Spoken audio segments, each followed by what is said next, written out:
매일 드시는 음식이 조용히 암의 씨앗이 되고 있다는 사실 혹시 알고 계셨나요? 아침에 마신 달콤한 음료, 점심에 드신 흰쌀밥, 그리고 저녁에 드시는 작은 간식까지 이런 작은 습관들이 쌓이면 암 발병 위험을 2배, 3배로 끌어올릴 수 있어요. 그래서 오늘은 이런 위험을 조금이라도 줄이고 매일 식탁에서부터 건강을 지킬 수 있는 방법을 함께 이야기해 보려고 해요. 바로 음식과 암이라는 주제를 준비했습니다. 오늘 말씀드릴 내용은 하버드대학교, 서울대학교 국립암센터를 비롯해 국내외의 저명한 연구기관과 대학 그리고 주요 병원의 연구 결과를 바탕으로 하고 있어요. 모든 연구자분들을 한자리에 모실 수는 없지만 오늘은 특별히 이 분야를 대표하는 2분의 전문가를 모셨습니다. 미국을 대표하는 종양 전문의 벨 박사님, 그리고 한국을 대표해 임석현 종양내과 교수님께서 그동안 쌓아온 다양한 자료와 연구를 여러분이 이해하기 쉽게 풀어 설명해 주실 거예요. 이번 음식과 암 시리즈는 총 3편으로 구성되어 있어요. 1편에서는 설탕, 정말 암세포를 키우나요? 2편에서는 고기, 채식, 유기농이 암에 미치는 영향? 3편에서는 치료 중에 뭘 먹고 뭘 조심해야 할까? 이렇게 꼭 알아두셔야 할 핵심 주제를 차근차근 다룰 예정이에요. 혹시 이런 정보가 필요하신 가족이나 지인분이 계시다면 지금 이 영상을 꼭 함께 공유해 주세요. 그리고 앞으로 시리즈별로 알림을 받아보실 수 있도록 구독과 좋아요, 알림 설정도 잊지 않으시면 좋겠습니다. 이 영상 하나만 끝까지 보셔도 앞으로 어떤 음식을 줄이고 골라야 할지 훨씬 더 분명해지실 거예요. 자, 그럼 오늘의 주제, 설탕, 정말 암을 키우나요? 지금부터 시작해 볼게요. 첫 번째 질문입니다. 암세포는 정상세포보다 당을 더 많이 소비하나요? 입니다. 암세포가 설탕을 정말 많이 먹는지, 그리고 그게 우리 몸에 어떤 의미가 있는지 알아보겠습니다. 먼저 벨 박사님, 말씀 부탁드릴게요. 네, 제가 먼저 간단히 설명드리겠습니다. 암세포는 보통 세포보다 훨씬 더 많은 당, 그러니까 포도당을 사용합니다. 이걸 쉽게 말하면 암세포는 마치 하루 종일 불을 밝히고 문을 열어놓은 가게처럼 에너지를 계속 써야 하기 때문이에요. 아주 빠르게 자라고 계속 몸속에서 퍼지려면 그만큼 많은 연료가 필요합니다. 우리 몸의 정상세포는 산소가 충분할 때 포도당을 천천히 태워서 에너지를 만듭니다. 그런데 암세포는 급하게 에너지를 쓰려 해서 산소가 있어도 포도당을 바로 쪼개서 쓰죠. 이걸 바르브르크 효과라고 부릅니다. 이 특징이 진단에도 쓰입니다. 병원에서 PET-CT 검사를 할 때 몸에 특별한 포도당을 주사하면 암세포가 그걸 정말 빨리 흡수해서 사진에 밝게 나타납니다. 그래서 어디에 암이 퍼져 있는지 쉽게 볼 수 있습니다. 하버드 헬스 퍼블리싱에 따르면 이런 성질 때문에 암 진단과 연구에 포도당이 중요한 역할을 한다고 알려져 있습니다. 요약하자면 암세포는 정상세포보다 당을 훨씬 더 많이 소비하는 것이 과학적으로 확인된 사실입니다. 네, 감사합니다. 이번에는 임석현 교수님 말씀도 들어보겠습니다. 네, 저도 같은 결론입니다. 암세포가 당을 많이 쓰는 건 분명 사실이에요. 그런데 최근 연구들을 보면 이게 그렇게 간단한 문제만은 아닙니다. 암세포는 꼭 포도당만 쓰는 게 아니라 상황에 따라 지방이나 단백질 조각, 우리가 아미노산이라고 부르는 것도 연료로 씁니다. 예를 들어 국립암센터 김수열 박사팀 연구에 따르면 췌장암 세포는 포도당뿐 아니라 지방산도 주로 이용해 에너지를 만드는 경우가 있다고 알려져 있습니다. 제가 진료했던 어떤 환자분도 단 음식을 끊으면 암이 굶어 죽지 않나요?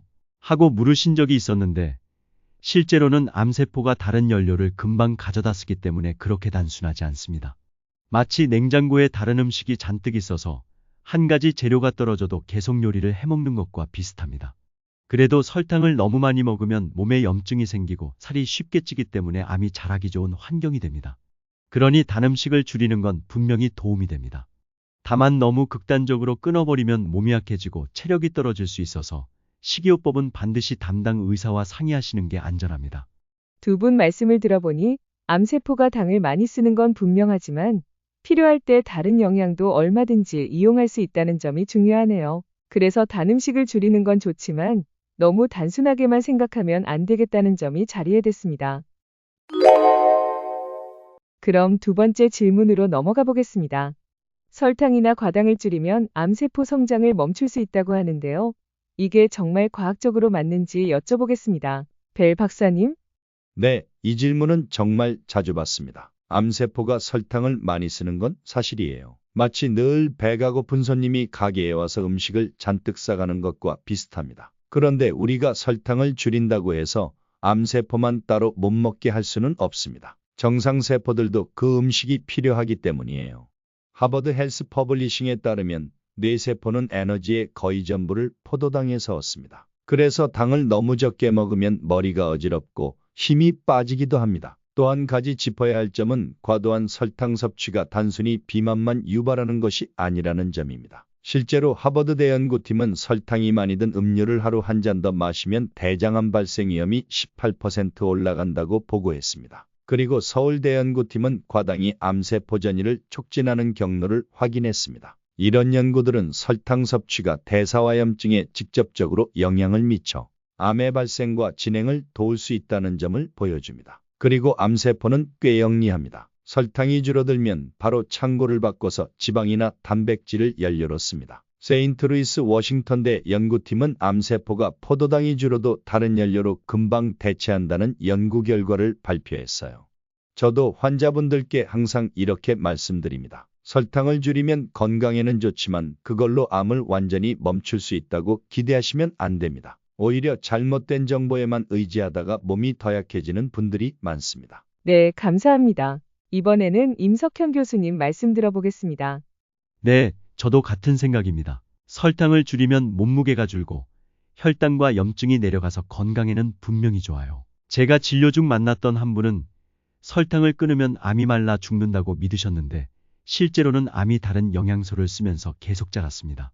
암세포는 식탁에 음식이 없어지면 다른 식탁으로 옮겨가는 손님처럼 아주 유연하게 움직입니다. 그리고 아메리칸 캔서 소사이어티도 비만과 대사 이상이 여러 암의 위험을 높인다고 경고하고 있습니다. 그러니 단 음식을 적당히 줄이는 건 중요하지만 그걸로만 암을 막을 수 있다는 생각은 너무 단순합니다. 그리고 이런 잘못된 정보로 건강을 해치시는 분들이 정말 많습니다. 무엇보다 극단적으로 식사를 바꾸면 몸이 약해질 수 있어요. 두 분 말씀을 들어보니 설탕을 줄이면 몸에는 좋지만 암세포만 골라서 굶게 어렵다는 점이 핵심이군요. 정말이지 이런 단순한 정보에 기대다가 오히려 건강을 해치시는 분들이 너무 많은데요. 여러분들, 암은 필요할 때마다 다른 영양을 써서 자라는 만큼 치료와 식단은 꼭 전문가의 도움을 받아야 하겠습니다. 세 번째 질문은 많은 분들이 관심 가지는 주제입니다. 저탄수화물, 케톤 식단이 암 예방이나 치료에 도움이 되나요? 라는 질문인데요. 이게 정말 근거가 있는지 여쭤보겠습니다. 먼저 벨 박사님 말씀 부탁드립니다. 네, 케톤 식단이란 빵, 밥 같은 탄수화물을 거의 안 먹고 대신 지방을 많이 먹는 식사법을 말합니다. 이론적으로는 탄수화물이 줄면 암세포가 쓸 수 있는 포도당이 부족해져서 성장이 느려질 수 있다고 합니다. 마치 음식 배달이 끊기면 가게가 잠시 문을 닫는 것과 비슷한 생각이에요. 하지만 실제로는 그렇게 단순하지 않습니다. 암세포는 워낙 적응력이 뛰어나서 당이 적어지면 지방이나 단백질을 바로 연료로 바꿨습니다. 미국 클리블랜드 클리닉에 따르면 케톤 식단이 일부 뇌종양 환자에서 성장 속도를 조금 늦췄다는 작은 연구들이 있었습니다. 하지만 대규모 연구에서는 아직 확실한 효과가 입증되지 않았습니다. 제가 치료했던 한 환자분도 인터넷에서 케톤 식단이 좋다는 이야기를 듣고 무작정 따라하셨습니다. 몇 달 지나자 체력이 많이 떨어졌습니다. 체중이 급격히 줄어 결국 치료를 중단할 뻔한 적도 있었습니다. 그래서 저는 늘 이렇게 말씀드립니다. 이 식단은 연구가 아직 부족하고 부작용이 생기기 쉽습니다. 꼭 담당 의사와 상의하고 신중히 결정하셔야 합니다. 네, 임석현 교수님. 네, 저탄수화물 식단은 일반적으로 혈당을 낮추고 체중을 줄이는 데는 도움이 될 수 있습니다. 그런데 암 치료 효과에 대해서는 아직 근거가 부족합니다. 제가 진료 중에 만난 한 환자분은 케톤 식단을 몇 달 하셨다가 몸이 너무 지쳐서 병원에 오셨는데 혈액 검사에서 영양 부족이 심하게 나타났습니다. 암세포는 마치 여러 창고를 가진 식당처럼 당이 없으면 다른 창고에서 재료를 꺼내 쓰는 특징이 있습니다. 그래서 식단만으로 암세포를 완전히 굶기는 건 사실상 어렵습니다. 그리고 대한암학회도 아직 케톤 식단을 표준 치료로 권장하지 않고 있습니다. 설탕과 정제 탄수화물을 줄이는 건 좋지만 극단적인 제한은 몸에 해로울 수 있다는 점을 꼭 기억하시면 좋겠습니다. 두 분 말씀을 들어보니 케톤 식단이 이론상으로 일부 효과가 있을 수 있다는 연구도 있지만 아직 근거가 충분하지 않고 오히려 몸이 약해질 위험이 크다는 점이 분명해졌습니다. 식단만으로 암을 이기려 하기보다는 전문가와 상의하며 균형 있는 방법을 찾으셔야겠습니다. 네 번째 질문은 이 영상에서 가장 집중하지 않을까 하는 항암 치료를 받고 계신 분들이 궁금해할 내용인데요. 바로 항암 치료 중 당 섭취를 제한하는 것이 효과적일까요? 라는 질문입니다. 치료 중에 설탕이나 당을 줄이면 암세포가 약해진다는 이야기가 있는데요. 정말 효과가 있는지 여쭤보겠습니다. 네, 이 질문은 정말 중요한 부분이에요. 많은 환자분이 당을 줄이면 암이 굶어 죽는다고 생각하시는데 실제로는 그렇게 단순하지 않습니다. 하버드 헬스 퍼블리싱에 따르면 항암 치료 중에는 정상세포도 크게 손상을 받습니다. 이 때문에 필요한 영양이 충분히 들어가야 몸이 더 빨리 회복됩니다. 만약 당 섭취를 극단적으로 줄이면 암세포보다 먼저 정상세포가 에너지가 부족해집니다. 쉽게 말해 집에 불이 나서 소방관이 들어가야 하는데 문이 잠겨버리는 것과 비슷합니다. 회복이 늦어지고 부작용이 심해질 수 있거든요. 미국 MD 앤더슨 암센터 연구팀은 이런 점을 경고합니다. 항암 치료 중 식이 제한을 과도하게 하면 체력이 떨어질 수 있습니다. 치료 효과도 낮아질 수 있다고 발표한 적이 있습니다. 제가 진료한 한 여성분도 인터넷에서 당을 끊어야 한다는 얘기를 보고 식사를 크게 줄이셨는데 오히려 체중이 10kg 넘게 빠지고 치료를 잠시 중단할 정도로 몸이 약해졌습니다. 그래서 저는 환자분께 이렇게 말씀드립니다. 단 음식은 적당히 줄이시되 항암 치료 중에는 필요한 에너지를 꼭 챙겨야 합니다. 절대 혼자 결정하지 마세요. 네, 감사합니다. 임석현 교수님 말씀도 들어보겠습니다. 네, 치료 중에 설탕을 무턱대고 다 끊는 건 도움이 되지 않을 수 있습니다.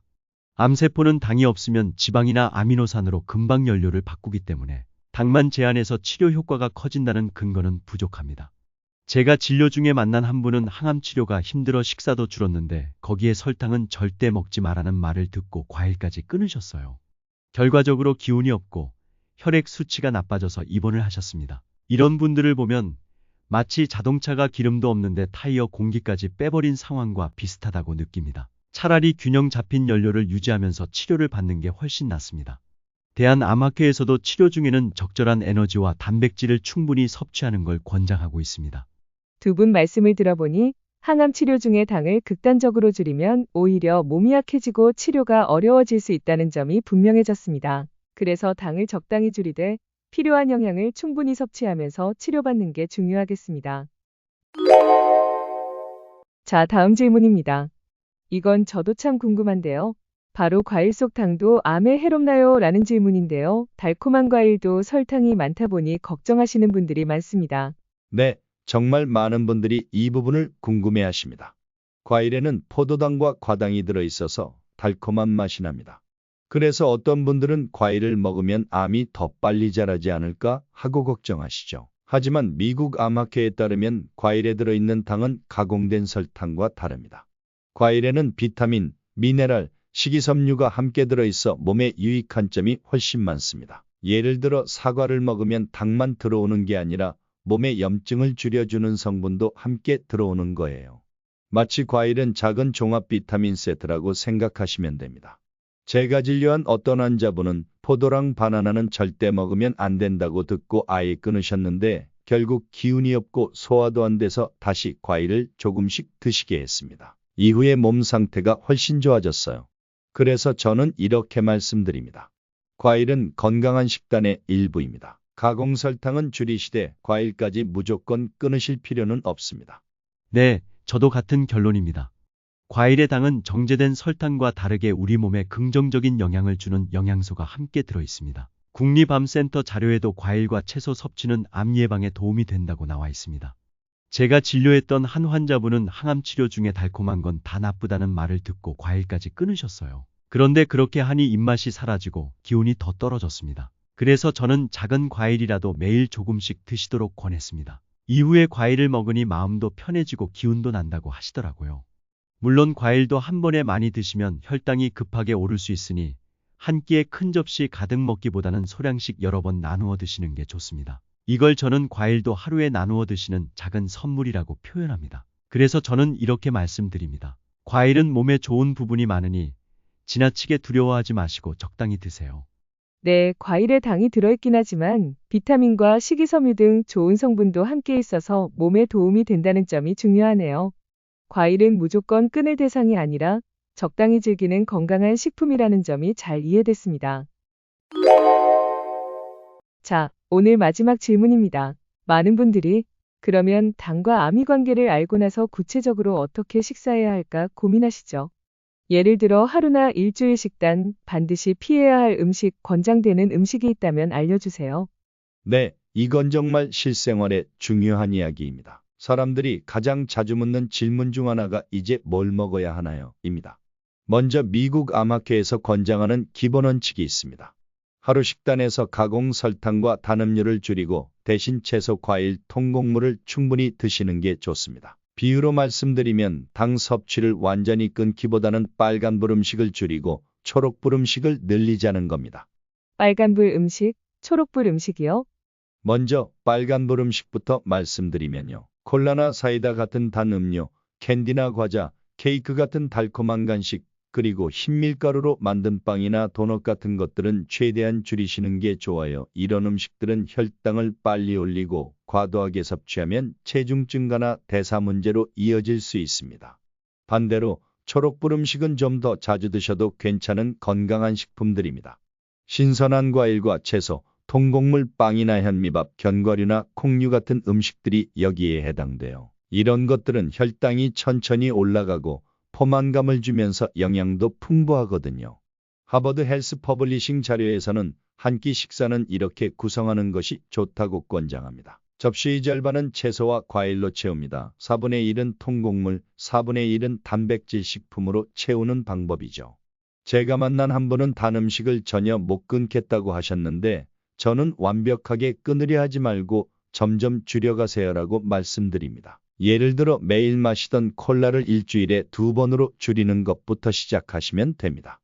요약하자면 가공당은 줄이고 자연 그대로의 식품은 늘리고 너무 극단적으로 금식하지 않는 것이 가장 건강한 길입니다. 네, 감사합니다. 이번에는 임석현 교수님 말씀 들어보겠습니다. 네, 저는 진료실에서 환자분들께 항상 이렇게 말씀드립니다. 하루 식단은 무조건 극단적으로 바꾸는 것보다 꾸준함이 훨씬 더 중요하다는 겁니다. 국립암센터 자료를 보시면 당과 암의 관계에서 가장 중요한 게 두 가지라고 나와 있어요. 하나는 가공당을 줄이는 것, 또 하나는 영양의 균형을 유지하는 것입니다. 먼저 일상에서 가능하면 피하거나 줄여야 할 음식이 있습니다. 대표적으로 달콤한 음료수, 시리얼에 설탕이 많이 들어간 제품, 흰쌀밥만 계속 드시는 식사, 그리고 햄이나 소시지 같은 가공육이 여기에 해당돼요. 이런 음식들은 혈당을 빠르게 올리고 장기적으로 대사 건강에 부담을 줄 수 있습니다. 반대로 매일 식사에 권장하는 음식도 있습니다.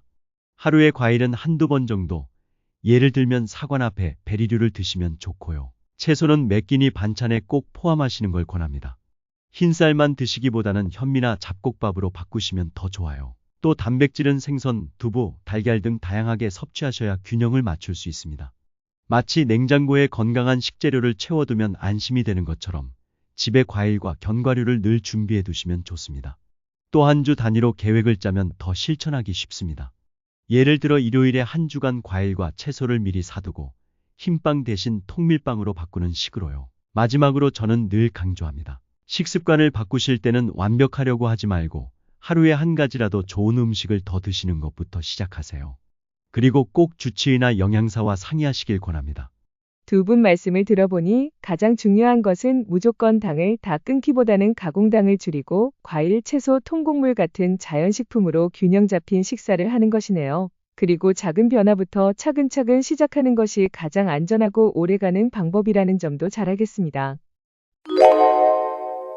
이제 여러분이 해야 할 일은 단 하나입니다. 오늘 들은 이 내용을 바로 지금부터 한 가지씩 실천해 보세요. 완벽하려고 애쓰지 않아도 괜찮습니다. 작은 실천이 큰 변화를 만듭니다. 오늘부터 이렇게 실천해 보세요. 1. 달콤한 음료수를 매일 한 잔 줄이기. 2. 식탁에 채소 반찬 한 가지 더 올리기. 3. 흰쌀밥 대신 현미밥 시도하기. 이 작은 변화가 큰 건강으로 이어집니다. 오늘 실천하지 않으면 내일도 바뀌지 않습니다. 그리고 한 가지 더. 이 중요한 정보를 아직 모르는 가족과 친구, 지인들에게 꼭 전해주세요. 당신이 보내는 영상 하나로 누군가의 건강과 삶이 달라질 수 있습니다. 이건 단순한 정보가 아닙니다. 당신과 당신의 주변을 바꾸는 작은 시작입니다. 이 영상을 보신 여러분은 이미 중요한 첫걸음을 내디디셨습니다. 그리고 이 작은 실천이 더 큰 건강으로 이어질 거라고 저는 믿습니다. 건강한 식탁을 만드는 실천, 오늘부터 함께 시작해보세요. 아래 댓글로도 알려주세요. 나는 오늘부터 음식과 암에 대한 건강한 선택을 시작합니다. 당신의 다짐이 다른 사람의 용기가 됩니다. 모두 건강한 하루 되시길 바랍니다.